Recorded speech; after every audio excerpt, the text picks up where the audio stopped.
Hello again, everybody. Austin Hill Shaw here, founder of Creativity Matters and author of The Shoreline of Wonder on Being Creative. Today, we're going to talk about the relationship between creativity and leadership. Creativity and leadership. And in order to kick this off, I want to go back to 2010.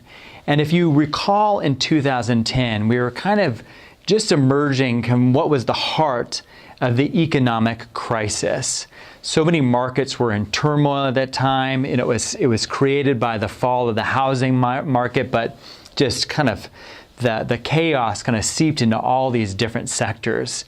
And IBM in 2010 went out and polled over 1,500 CEOs in different industries, asking them what the number one quality is for a leader to have. What's the number one quality for a leader to have?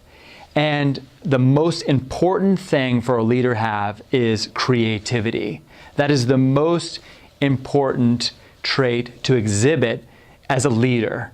And I find that fascinating that, again, in the heart of this economic downturn, where things were in chaos, that the consensus among CEOs across so many different industries was this idea that creativity is the most important aspect.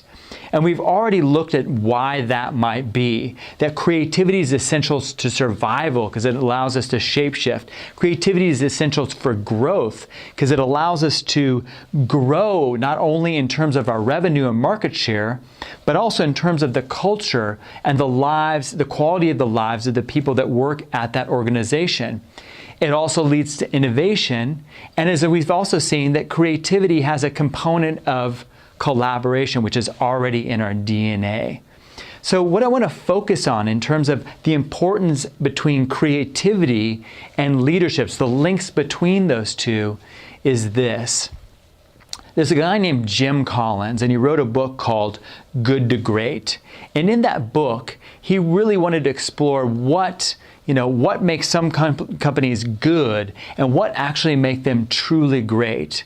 And one of the things that he looked within that book was at the level of leaderships. He had basically 5 different levels of leadership. And at the very top, which we called a level 5 leader, he had to say this about what it means. A level 5 executive builds enduring greatness through a paradoxical blend of personal humility and professional will. So, what does that mean to have a paradoxical blend of personal humility and professional will? Well, if you recall back when I was talking about innovation, I said that my definition of creativity is connecting with the world and affecting it in a meaningful way. And if we look at what great leaders do, is that they connect with the world by having a sense of humility. And humility doesn't necessarily mean meek. It means recognizing that we are all part of something much larger than ourselves. And beyond that, our very lives depend upon so many causes and conditions and things such as being supported by the natural world and the air and the water systems. All these things allow us to function on a daily basis. And to think that any one of us does it alone is absolutely preposterous. So a level 5 leader recognizes again that they are indebted to the world, that they are children of the world, that they've received so much from the world. And when they go into their organizations, they recognize that, hey, it's not my job necessarily to just command what people should be doing. It's my job to listen, to be humble, to be curious, to be empowering towards others. That is the humility. That's that willingness to let the world in, to connect. But on the other hand, a leader is responsible for helping them make a difference. to create realistic goals, or even, as Jim Collins would say, big, hairy, audacious goals, right? But ways in which they inspire the people around them, that they bring forth their own sense of what is possible, even when the people around them can't see what that is. The ability to say, hey, we can do better than this. And again, it's not coming from a demanding, belittling sort of way. The humility is there. But what they're doing is they're allowing people to make a difference by again saying like, okay, we're here right now and we could be here. And I think that we have the capacity to do that. That is professional will. Not only seeing the vision of where we could go, but also bringing others along with it, primarily through the humility, just being able to say, hey, I'm with you all. I'm your leader, but I am with you all. I care for you. That is a benevolent leader. That is a powerful leader. That is a great leader. So we can see already that there's a connection between connecting with the world and affecting it, again, in the third component, in a meaningful way. Great leaders are able to inspire others through their visions, through their missions, and they're not, how should we say, they're not utopian about what the vision is. They're very realistic in terms of what the problems might be, what the challenges are, but paradoxically, they're able to say, but we can do it. We can do it. They're not erring on either side. They're not saying, hey, it's only challenges and problems, nor are they only saying, hey, we can just go here and it's going to be easy as pie.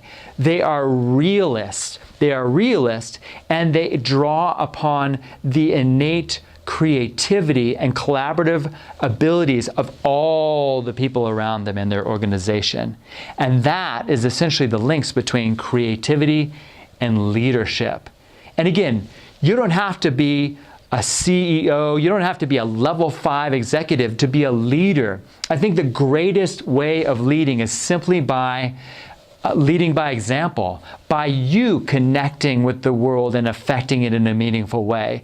If you walk your talk, no matter where you are in an organization, what you do is contagious, especially when you're being authentic and true to yourself. When you are practicing humility and appreciating what people are doing around you, but you're also showing your ability to get things done, that is the quality of a natural leader. And then beyond that, when people start asking you questions, you can start to impart meaning in their lives by saying, hey, this is what I'm up to. I'm just connecting with the world and affecting it in a meaningful way. It's that simple. It is that simple. So think of the ways in which you might start going out and exhibiting qualities of leadership no matter where you are in an organization. And maybe you don't even practice in the organization itself. Maybe it's something you do at home in the beginning. How can you be a great leader to your kids, to your spouse, in your community? And then in the organization, what are the things that you can do? What are the things that you're seeing? What are the things that need to be spoken out? Not again in a belittling sort of way or in a negative sort of way, but just saying realistically, this is a problem here and I think we can do better, right? And I don't feel particularly good about this thing. And I know that we can actually take it to a whole new level.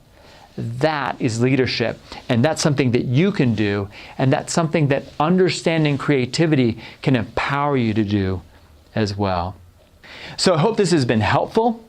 Again, this is Austin Hill Shaw, founder of Creativity Matters and author of The Shoreline of Wonder, reminding you to connect deeply, to make a difference, and to inspire creativity in others. Thank you so much for joining me again.